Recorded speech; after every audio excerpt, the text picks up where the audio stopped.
महकमा तालीम सिंध ने यौम अली के मौके पर तालीमी इदारों में आम तातील का ऐलान कर दिया। 21 रमज़ान अल मुबारक यौम अली के मौके पर स्कूल्स और कॉलेजेस बंद रहेंगे। यौम अली के मौके पर 11 मार्च 2026 को तालीमी इदारों में छुट्टी का ऐलान कर दिया गया। हुकूमत की जानिब से जारी शेड्यूल के मुताबिक यौम अली पर तालीमी सरगर्मियाँ मुअत्तल रहेंगी।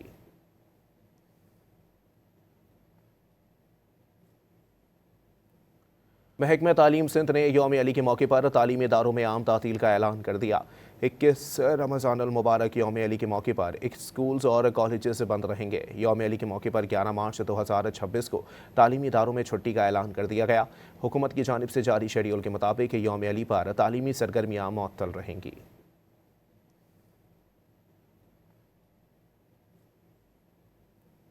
महकमा तालीम सिंध ने यौम अली के मौके पर तालीमी इदारों में आम तातील का ऐलान कर दिया। 21 रमज़ान अल मुबारक यौम अली के मौके पर स्कूल्स और कॉलेजेस बंद रहेंगे। यौम अली के मौके पर 11 मार्च 2026 को तालीमी इदारों में छुट्टी का ऐलान कर दिया गया। हुकूमत की जानिब से जारी शेड्यूल के मुताबिक यौम अली पर तालीमी सरगर्मियाँ मुअत्तल रहेंगी।